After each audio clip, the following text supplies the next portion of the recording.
Quand on parle des animés des années 80-90, il y en a qui ont marqué l'histoire de ce média. Le meilleur manga de tous les temps, celui qui a le plus influencé le genre, le plus surcoté, le Magical Girl qu'aucun garçon ne regardait mais dont tous connaissaient le nom du moindre perso.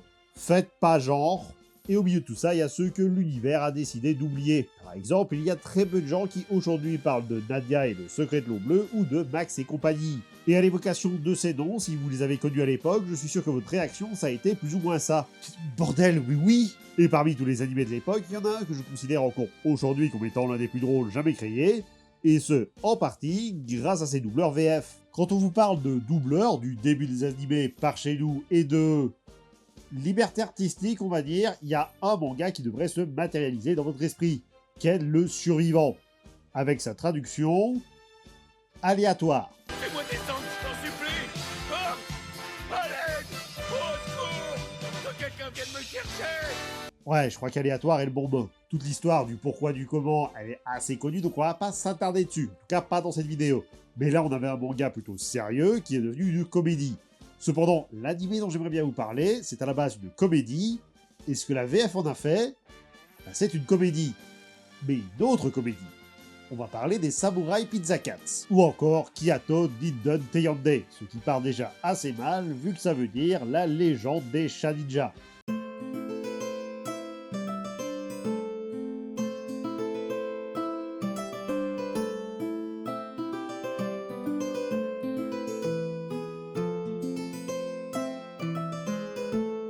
Une fois n'est pas coutume, derrière Samurai Pizza Cat, il n'y a pas un auteur, mais un studio. Enfin, il y a bien eu quelqu'un qui a eu l'idée de faire 3 chats robots ninja pizzaiolo qui déjouaient les complots d'un renard. Mais aucune idée de savoir qui c'est.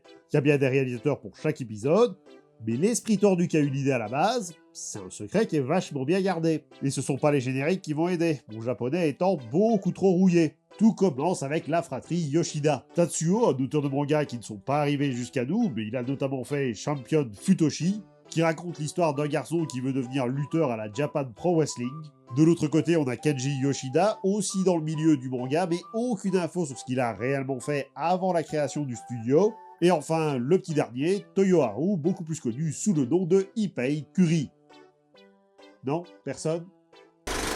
Pour le moment, les 3 frères ont comme ambition de laisser leur marque dans le monde du manga, mais un petit robot va changer leurs priorités. Ouais, les débuts de Tatsuo, c'est 1960, et la fin, c'est 62. Ce robot, ce n'est pas tant sur le papier qu'il fait parler de lui, mais sur le petit écran.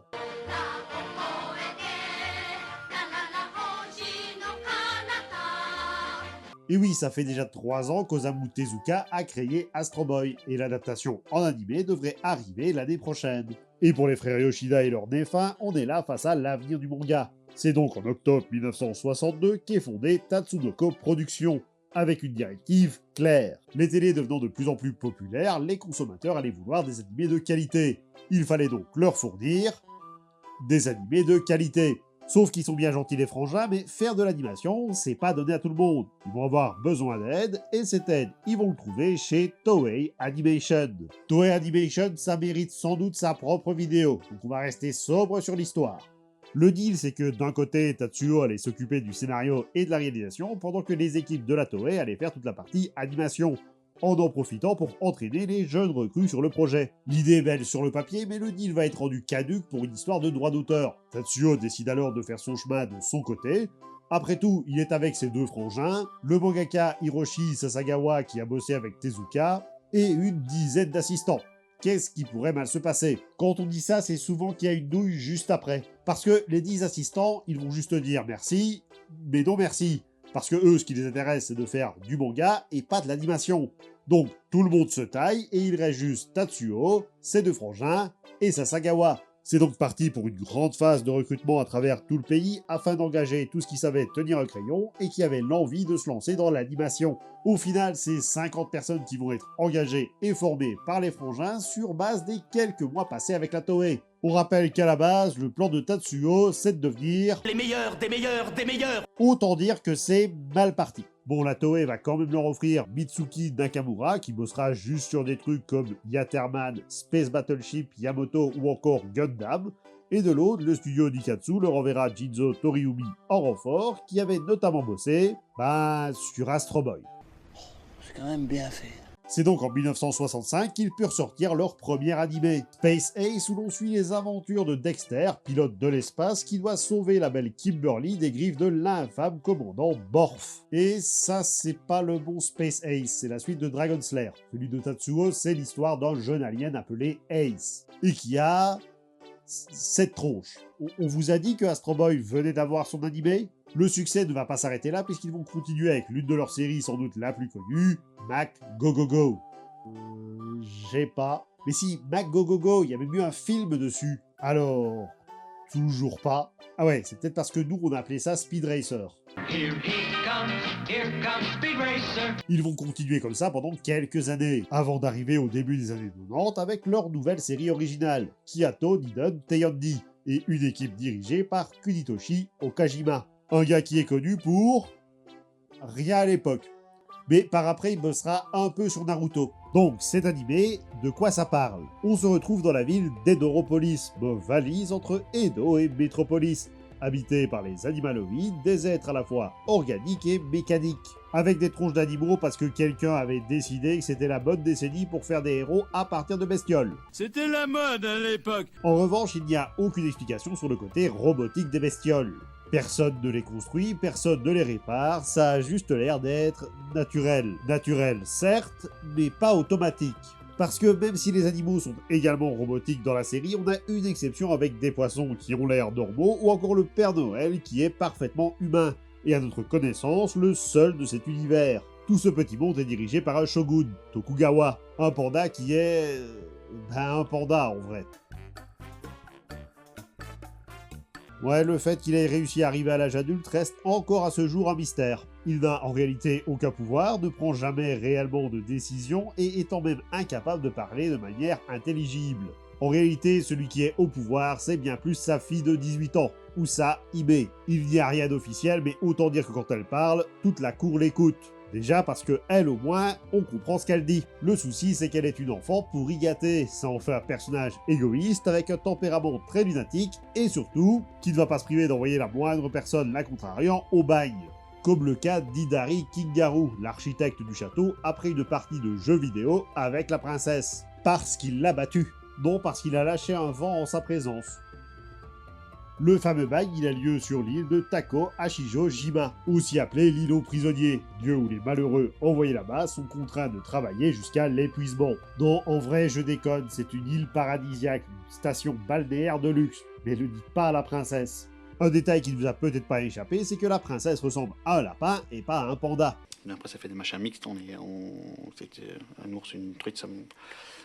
on comprend pas ça. Outre le fait que ce soit une référence au lapin sur la lune, cette apparence, elle la doit à sa mère Usano Tsubome, qui est donc, elle aussi, une lapine.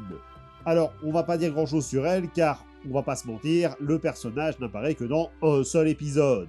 Autant dire qu'il est très effacé. Si elle est absente, c'est principalement parce qu'elle a décidé de faire un tour du monde plutôt que de s'occuper de son devoir royal. Et le petit truc amusant, c'est que malgré ses défauts, quand on lui demande pourquoi est-ce qu'elle aime son panda, et ben c'est justement pour chacun d'entre eux. Alors, je me permets de t'interrompre parce que c'est bien gentil ce que tu racontes, mais c'est pas les bons persos. Ah si. Ah non, par exemple, le shogun, c'est un empereur, et il s'appelle Fred. Donc je confirme, c'est bien un shogun et il s'appelle bien Tokugawa. Dans la version originale, oui, mais pas dans la version française. Explication. Une fois n'est pas coutume, l'animé n'est pas arrivé directement chez nous, mais a fait un petit tour du côté de chez Saban Entertainment. Alors, Aim Saban, faudra qu'on en parle un jour, parce que sans lui, on n'aurait jamais eu les Power Rangers. Même les Beetleborgs. Et oui, j'ai mentionné les Beetleborgs. Et quand on connaît les Rangers, il y a un truc qui saute aux yeux, c'est que le scénar des séries dont elles s'inspirent n'ont pas vraiment de lien avec la version américaine. Mention spéciale pour Lost Galaxy, où je ne sais pas à quel point ça a dû être un casse-tête pour faire cohabiter les deux versions. Et donc, un an après le début de la série au Japon, Saban rachète les droits, mais se retrouve face à un problème de taille. Ce qu'il faut savoir, c'est que Kiato Nidon Teiyande, c'est une série qui n'a pas marché. Au moment de son rachat par les Américains, elle est déjà plus diffusée au Japon. Et Tatsuo, autant quand ça marche, il est content, autant quand ça floppe, il réagit un peu comme ça. Donc tout ce qui se rapproche à la série, y compris la Bible et les scripts, eh ben ça n'existe plus. Ce qui fait que les équipes se sont retrouvées avec des épisodes qui étaient soit traduits à la va comme je te pousse, soit pas traduits du tout, soit avec littéralement aucune indication de ce que ça pouvait raconter. Donc ils ont regardé les images à disposition et se sont dit « Bon ben, YOLO !» Et donc oui, les deux versions sont radicalement différentes, et quand la France récupère le bousin, elle reçoit cette version américaine qu'elle traduit avec ses références à elle. Et la plus grosse différence entre les deux, bah c'est le ton de la série, malgré le fait que les deux soient des comédies. Par exemple, la princesse perd réellement aux jeux vidéo, et l'histoire de la reine qui aime le shogun pour ses défauts, dans notre version, elle l'aime pour son argent. Il est riche. Régulièrement, on présente la version américaine-française comme étant plus sarcastique, avec plus de brisage de quatrième mur et plus de références à la pop culture. D'autres versions étant encore pires. Mais c'était déjà présent chez les japonais. Par exemple, ce personnage, c'est Chromoranma 1/2 en japonais, une référence à un autre manga un peu connu de l'époque. Et chez nous, il a quel nom? Léon Cafard. Clairement, on a perdu au change. Mais de manière générale, cet animé, c'est un peu l'un des rares où la version française est meilleure que la version originale et a eu plus de succès, un peu à l'image d'Amicalement Vôtre. Une parenthèse Amicalement Vôtre? Je pense qu'on va devoir faire une parenthèse Amicalement Vôtre. Le 26 janvier 1969, les téléspectateurs découvrent l'épisode 17 de la saison 6 du Saint, dans lequel Simon Templar doit faire équipe avec un Texan incarné par Stuart Damon. Ce qui donne à son créateur, Robert Baker, l'idée de son prochain show, vu que le Saint va se terminer dans quelques épisodes. Et ce show, c'est The Persuader, avec aux côtés de Roger Moore, cette fois-ci Tony Curtis. La série va sortir partout, y compris en France, sous le nom d'Amicalement Vôtre, avec un succès sur la terre de Molière, notamment dû à ses doubleurs, Michel Roux et Claude Bertrand. Excusez-moi, monsieur le juge, son Altesse vient avec nous? Oui, tu sais parfaitement que j'ai toujours pris soin des simples d'esprit. Alors Une soigne-toi petite bien. minute. Le souci, c'est que la série va avoir du succès un peu partout, sauf sur un territoire, les États-Unis, qui vont lui préférer Mission Impossible. Combiné à une volonté des studios de tourner la saison 2 dans des décors plutôt qu'en extérieur, et le départ de Moore pour y jouer un certain agent secret, et on se retrouve pratiquement avec un Firefly avant l'heure. Parenthèse Firefly? Non, on n'a pas vraiment le temps, mais pour la suite de la vidéo, on va bien plus faire référence à la version française, parce que c'est celle qui est connue chez nous. Juste un dernier détail, parce que je le trouve assez amusant, et je suis sûr que vous n'y avez jamais prêté attention. Ça, c'est le générique d'ouverture. Est-ce que vous avez remarqué le problème? Non? On le repasse. Toujours pas? Eh ben il manque un A à Samouraï. Regardez, S-A-M, U-R-I. Et la raison, c'est que c'est le producteur qui a fait les panneaux. Et qu'il était nul en orthographe. Donc, outre l'empereur Fred et la princesse Violette, le palais accueille des conseillers, dont 2 sont réellement importants. Ouais, il y en a 2 rangées pleines, mais on va pas se mentir. On assiste à un boom sur la chaussure de course à pied. On m'en a déjà commandé plus de 500 paires. Leurs interventions sont pas exceptionnelles. Le premier, c'est du sournois, un nom qui respire la gentillesse. Évidemment, non, c'est là le grand méchant parmi les grands méchants. Le conseiller qui voudrait être empereur à la place de l'empereur, avec des plans qui ont une tendance à échouer lamentablement, menant la plupart du temps à son explosion. De toute évidence, du sournois est un renard. Il a la queue d'un renard, le museau d'un renard, les oreilles d'un renard. C'est d'ailleurs pour ça que la version américaine en a fait un rat. Sa grande particularité, c'est que même s'il est le méchant, personne ne sait qu'il est le méchant, quand bien même que sa famille fait partie du crime organisé, et ce à travers le monde. Aux yeux des autres, il passe pour quelqu'un d'ambitieux, certes, qui cherche son profit avant tout, certes, mais pas au point de créer des robots géants pour terroriser la ville. Parfois, on lui donne même raison. Je ne suis pas souvent d'accord avec du sournois, mais aujourd'hui, je l'approuve. Ça explique aussi pourquoi, lors de ses apparitions en tant que méchant, il porte un masque, afin de ne pas être connu. D'ailleurs, tant qu'on parle de déguisement, il adore se travestir. Sérieusement, la moitié des épisodes, il est habillé en femme. Vraiment, le wokisme est partout. Si personne ne connaît ses sombres dessins, c'est parce qu'il sous-traite bien souvent cette partie du plan à son second, Dekati, pour lequel j'ai jamais compris le jeu de mots. Alors, Dekati, ça veut dire débarrasser du lustre donné par les apprêts. Ok, je vois pas plus. Ça veut aussi dire éprouvé par l'âge, qui a perdu de sa fraîcheur. Ah ouais, là ça a un peu plus de sens. Parce que la plus grande particularité de Dekati, c'est qu'il est vieux. C'est le personnage qui va contrebalancer avec son maître, étant beaucoup plus calme et quelque part un peu plus rationnel sur les intentions de ce dernier. Il n'est pas tout seul puisqu'il dirige le clan des corbeaux, un gang qui s'affaire à mettre en place les plans susnommés. Et s'ils sont fidèles à du sournois, c'est pour une raison toute particulière. En effet, il y a un an, Dekati est tombé malade, proche de la mort avec sa bande d'emplumés à son chevet. Du sournois qui passait par là et après de nombreuses péripéties à base de matchs de volleyball, avec lui dans le rôle de la balle, défonça le toit pour tomber sur le pauvre Piaf malade, l'embrassant dans la foulée. Non mais je me casse, qu'est-ce que c'est que cette série beaucoup trop woke qui pervertit la jeunesse? Et effet Blanche-Neige oblige, ça va soigner Décati qui va prêter allégeance. Lui, son clan, et donc son second, Ducrochu. Ducrochu est un élève de l'école Saint-Potache qui tente par tous les moyens de copier sur sa voisine Léonie Gratin, afin de répondre aux interros de son professeur Gustave Latouche. Ça c'est l'élève Ducobu, pas Ducrochu. Ah ouais, je me disais aussi. Ducrochu c'est le chef des Courbeaux sur le terrain, et sans doute le plus compétent des trois. Ouais, entre du sournois et ses plans alambiqués, Décati qui a passé l'âge de ses conneries, ses soldats qui sont au comble de l'incompétence, et les robots défectueux... Ouais, c'est clairement le meilleur. Mais ce n'est pas non plus un génie. Par exemple, il ne reconnaît pas son rival parce que celui-ci n'a pas son costume de combat. On va la faire simple, le costume de combat, le costume civil. Il y a encore moins d'efforts que pour Superman. Par contre, on sait pourquoi il est méchant. Parce que... Désolé.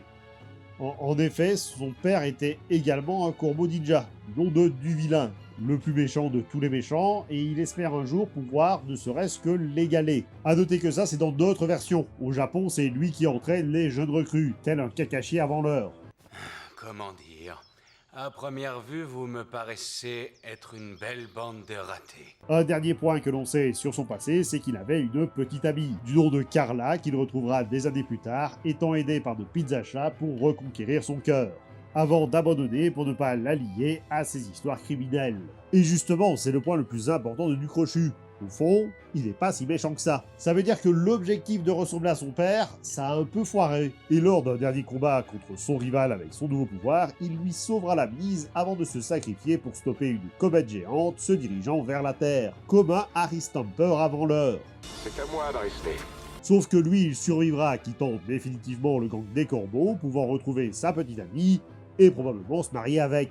Il ira même jusqu'à se faire engager par les pizzachats pour bosser dans leur restaurant et devenir ami.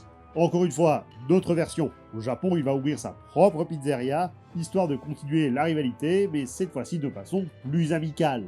Et de l'autre côté, nous avons Bourru, le chef des gardes du palais et surtout celui des pizzachats, auquel il fait souvent appel. Et il n'y a pas grand-chose d'autre à dire sur lui. Alors, ça fait un petit temps qu'on mentionne les pizzachats, et c'est un peu eux les personnages principaux. On pourrait s'attarder dessus. Nos héros, ce sont les chats de la pizza des chats, une pizzeria qui sert des pizzas le jour et qui combat le crime, le jour aussi. Parce que l'une des spécificités de nos samouraïs, ou de nos ninjas en japonais, ou nos ninjas, ils fonctionnent à l'énergie solaire. Ce qui veut dire que quand il fait nuit, ou un peu ombragé, il marche beaucoup moins bien. La pizza des chats est facilement reconnaissable, grâce à un détail qui ne devrait pas vous échapper sur cette image. Je sais, l'enseigne, non? Enfin, oui, mais non. L'horloge, ce qui fait que tous les gens du quartier la regardent pour savoir l'heure. Non mais, vous le faites exprès, je parle de l'énorme canon qui se trouve sur le bâtiment. Ben, y a pas de canon. Si, là. Ouais, ok, c'est peut-être un peu plus visible comme ça. Ce canon, c'est ce qui permet de lancer nos chats pour qu'ils partent sauver le monde de Little Tokyo, le tout en passant par les fours. Oui, ça n'a aucun sens. Et anecdote, ce design ne vient pas de nulle part, il vient d'un film, Cyber Ninja. Voilà, ça semble assez évident. Et ce film, il est tiré du jeu Mirai Ninja, et est donc la première adaptation d'un jeu vidéo en film, 5 ans avant celle de Mario. Moi, je le crois. Ah bon? Tout est possible. Pour en revenir à nos samouraïs, une fois partis en mission, qui est-ce qui s'occupe de prendre les commandes, cuire les pizzas et livrer les marchandises? La pauvre Francine? Qu'est-ce que c'est que cette partie de Papa's Pizzeria? Avouez que je viens de vous rappeler que ce jeu existait. Mais alors, nos pizzachats, qui sont-ils? Et plus important encore, combien sont-ils? Et là, derrière votre écran, je suis sûr que vous vous apprêtez à taper 3. Eh bien, je vous arrête tout de suite. Non, en fait, tapez le commentaire, ça fait du référencement.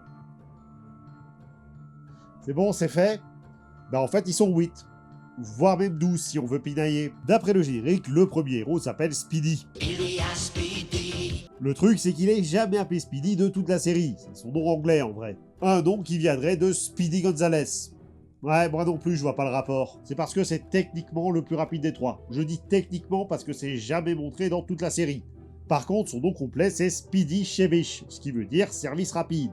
En revanche, il a le sang chaud, ce qui correspond plus à son nom français de tout fou tout flamme. C'est aussi celui qui a le plus grand sens de la justice et sera prêt à tout pour réaliser son devoir. même s'il a malgré tout le vertige, ce qui fait qu'il déteste prendre l'avion. Alors que les 3/4 du temps il est sur des toits et qu'il a une armure qui lui permet de voler. Côté arme, il utilise un katana qui a comme seule particularité de pouvoir devenir un second katana. Oui bon, on peut pas être super original tout le temps. Notre second ninja samouraï est Guidon, aussi appelé tête dans le guidon, le plus cool de la bande et aussi le chaud lapin. Mais je croyais que c'était un chat. Non mais c'est un chat et aussi un chaud lapin.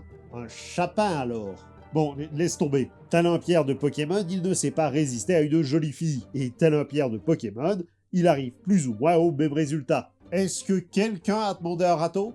C'est aussi le plus mal foutu des trois. Il est connu pour avoir un pied d'athlète, la tuberculose et une tumeur au cerveau. Après, ça, ce sont les infos des corbeaux ninja, donc de fortes chances que ce soit erroné. Et enfin, son arme de prédilection est le parapluie, même si en réalité c'est une ombrelle. Une arme multifonction puisqu'elle peut servir de masse, de bouclier, est capable de produire une chaleur extrême et même d'hypnotiser ses ennemis. Dernière membre de ce trio de base, Polly Esther. Et je pense que j'ai pas besoin d'expliquer le jeu de mots. C'est la fille de l'équipe et donc tout naturellement qu'elle est la personne la plus douce qui soit, dépendante de ses deux camarades. Et je déconne, elle est indépendante, badass et avec un tempérament violent. C'est d'ailleurs la plus forte des trois, et pas qu'un peu. Après, elle a quand même ce lien à l'amour.